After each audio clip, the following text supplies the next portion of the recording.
Last minute limbs, Alexander Isak the Great, Jacob Murphy the surprise package, and a decent run-in going into what feels like our season restarting after this international break. It's the Newcastle last word, it's coming up, so make sure you do us a favour and stick around.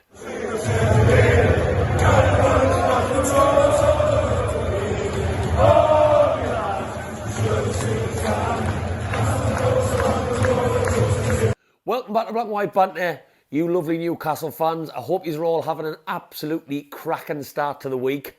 Hope you had a cracking weekend. Of course you did. Of course you did. If at any point you weren't having a good weekend, you just needed to get the highlights of that last-minute penalty from Alexander Isak up on Friday night. I've just about recovered now. If anyone's watched me match vlog, which has got more views than normal, I don't know how these YouTube algorithms work anymore. It's nice to see more views and more subscribers, but I don't know how it works. I was pretty drunk on that match vlog, and that continued till 3, 4 in the morning. I think I finished in Cozy Joe's. So I'm sure there was plenty sore heads after Friday night, but what a night. What a night. If I never went to an away game ever again, I'd probably die a happy enough man, because as a football fan, travelling away matches, you just dream of a last-minute winner like that. And obviously the scenes were just absolutely incredible. It's what supporting football is all about. People who say it's just a game do not understand that feeling of euphoria watching a last-minute goal go in. It was just nothing short of incredible. What a night. What a night. And as I'll touch a little bit more on this video, it feels like our season has restarted. But before I get into the last word points, my main points of the weekend and the week, if you are new to Black and White Banter, please drop down. Give us one of them now, even if you're not new. One of these goes a very long way. It doesn't do you any graft, really, just to whack that like button. It's nice to be nice. And if you like this video by the end of it, and maybe you like my other ones, my match vlog, if you haven't already watched it, give it a watch. I'll apologise for the drunkenness now if you haven't seen that. Whack that subscribe button by the end of this video. So, the first main talking point for me has to be Mr. Alexander Isak. I feel like we have been struggling attacking-wise, which we all know, since probably that Leicester game on Boxing Day when we ripped them apart in the first half. Other than that, we've looked, even going back to New Year's Eve against Leeds, we've really struggled to take chances. And yes, it's been a problem a lot of the season. I'm not just saying it's been since Christmas, but since Christmas, Callum Wilson has been off colour massively. It looked like he put all his eggs in one basket trying to get in the World Cup squad. Bruno was suspended. Almiron's purple patch came to an end. And we've really struggled in front of goal. And we would have got so many more points in that league now, which is a crazy thought if you think about it, if we'd been able to take more chances. And Mr. Alexander Isak has come back from injury. He's been eased into the team from Eddie Howe.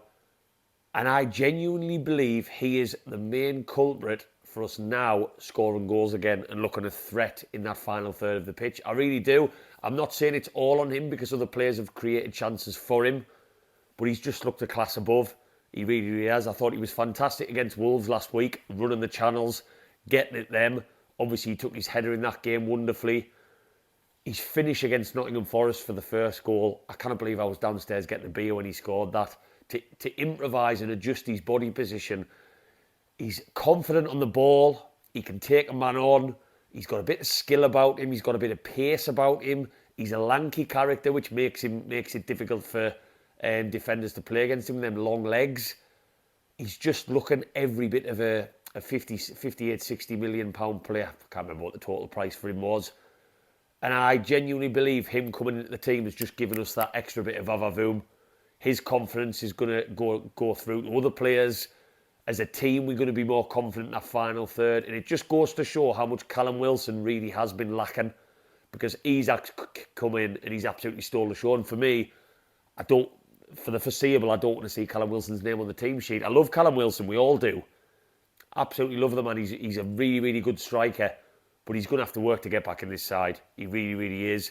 And I think Isak now can just send us up another level when we probably really needed it. And that's what's really important for me if we are going to get European football this season.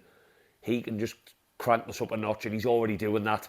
The calmness to take the penalty in injury time as well. so much pressure, and I'm not going to say in the stands I had any doubts or fears that he wasn't going to score, but he just looked a very confident man, and it was amazing to see. And it's another 2 goals for him, another 2 goals that are going to make him more confident going into the next game.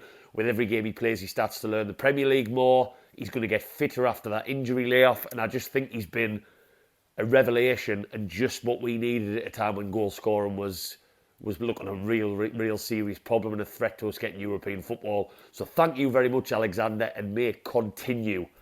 Next one up for me, and that whilst we're on the topic of attacking, Jacob Murphy, I think, has been, I'm not going to say a surprise package because he's been an impact sub for long enough for us now, but I genuinely believe that Jacob Murphy is having more of an overall impact from the first minute to the last to what Miguel Almiron does over 90 minutes. I saw there was people wanting Almiron in against Nottingham Forest just because of his goal against Wolves. Not for me. Yes, it was a nice finish, deflected finish. Yes, he had to be in the position to score it, but he hasn't been doing enough. He's been a passenger. And I know he's injured now, so he's not even in the equation anymore. That's why this isn't about Almiron. But there was people calling for him to come back in before that injury news broke on Friday. Jacob Murphy has split opinion from Newcastle fans for a long time. I'm not going to sit here and say he's got loads of quality. He'd be playing more minutes for us generally across the season and maybe for a better team because he would have got impatient with them minutes if he was that much of a better footballer quality-wise. But he's given us something different. He loves to whip a ball in. He likes to run at his man, and I'm not just saying this in the heat of the moment because we've beat Nottingham Forest on Friday. I think Jacob Murphy, when he does whip a ball in, can have a decent delivery on him. He likes to put a lot of whip on it, a lot of whip, like an aggressive crosser rather than a floated crosser. And he has his moments, and I think he contributed a lot on Friday, as everyone did on that pitch. But I think Jacob Murphy at the moment stays in the team as well. And yes, you're gonna turn around and say, well, Almiron's out for 6. Well, it's been reported 6 weeks, which is bad luck, and that's not great for us. So he maybe picks himself. But you know, there is other players that can play there. Don't forget, Joe Linton's going to come back into the fold against Man United, so somebody has to come out, and it's not going to be Willock who comes out, is it? Because he's been playing so well. So who do you bring out? I think Jacob Murphy's staking a claim, and again, at a time when we needed attacking players to maybe give us that bit more depth and Eddie Howe to have a couple of headaches, Jacob Murphy's maybe offering that. And I say fair play to him because he's not the most gifted footballer in the Premier League. And he probably knows that himself. But he's a grafter because he's a Newcastle fan, which I think goes so far. I think his family's from Gateshead and Ashington. I was reading in an interview. So we know he loves the tune. He's going to give everything for the cause. He's a bit of a wind-up merchant, but he has offered something in that final third. So big up Jacob Murphy as well. He's certainly had a part to play in the last 2 matches. And we've won 2 out of 2. So he's played and we've won 2 out of 2. Is it coincidence? I'm not saying he was the main reason we won, but it's, you know, it all ties into a degree. Players on that field all tie in. Next one for me has got to be an honourable shout now. Well, not even an honourable shout. These fixtures. Now, I said at the start of the video, I feel like our season has got back up and running. I do. Because that Wolves game was huge. We all talked about it. It didn't feel like it going in because it's just Newcastle versus Wolves. But because we hadn't won in so long, because of Liverpool losing that weekend, Tottenham winning, it was a big game. And I've just felt like something's changed since then. The mood in the city's lifted. I think we all went into that Nottingham Forest game looking forward to it again because Isak has given us that. But could this now, with this international break, get the lads to Dubai? We all know what happened when they came back from Dubai last year. Things were tickety-boo. It was almost as if that sunshine and that warm weather training camp, bang. Twice last season, they went on summer camps and they came back in really good form, like hot weather camps. So long may that continue. But this could be a lovely little confidence boost with the 2 wins back-to-back going into the fixtures. And if you look, we've got Tottenham at home. We've got, who else have we got? We've got Arsenal to play at home. We've got Man United at home. None of the real big teams we've got away from home, bar I think, I should have probably checked the fixtures before I did this video. I think the only one we've got away is Chelsea, and that's the last game of the season, isn't it? Because I'm hopefully going to be going on the boats for that down the Thames before the match. So we've got a lot of the big teams to play at home, so that's in our favour. We've got some winnable matches in there. You've got Everton who are struggling away from home. That's favourable for us. We've got Brentford away. That's probably, again, falls in that category of Chelsea, one of the more difficult matches. But we do have a bit of a spring in our step again. And I think these two back-to-back wins were so important before a 2-week international break in our season restarting. Started amazing. Then the cup final, then the Winter World Cup and the cup final hit. So we went stale. And now I hope that we're back. I really, really do. Because I'm confident now going into matches. Because if Isak's getting fitter, if we look a little bit more settled in midfield with Bruno now back from that suspension, Joe Linton's going to come back into the fold for Man United, which I'm delighted about, because if there's a game you want Joe Linton, it's Man United. Who comes out is anyone's guess. We've still got a good defence. We all know we do.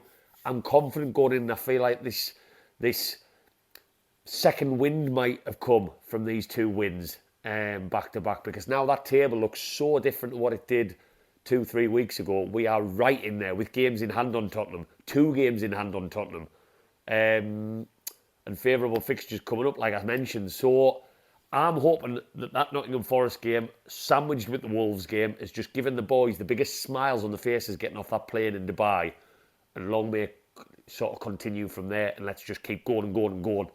And I'm excited now. Whereas if I'd gone back 3 weeks ago, I didn't know where we were going to buy a goal from. Now I feel like the boys might have that spring in the step.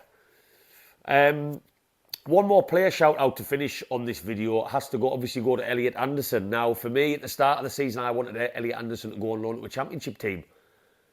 And do I still stand by that? Yeah, I probably do, because he's had very few minutes since staying with us. And I think a championship team could have really pushed on his development, because we all know how competitive the championship is. We've been there, we've done it.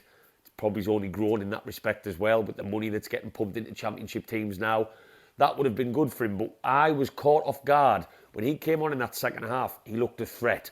Devastated that he didn't get the goal. Devastated. Really, really am. We wasted the good celebration on Elliot Anderson's goal. I think I fell about 6 seats forward.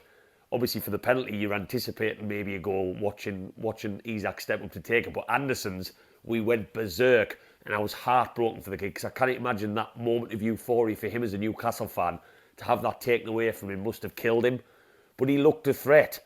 And we know he's got talent. We know he does. Ask any Bristol Rovers fan. They absolutely adore him. I think that's where the Jordi Pele nickname came. Jordi Maradona.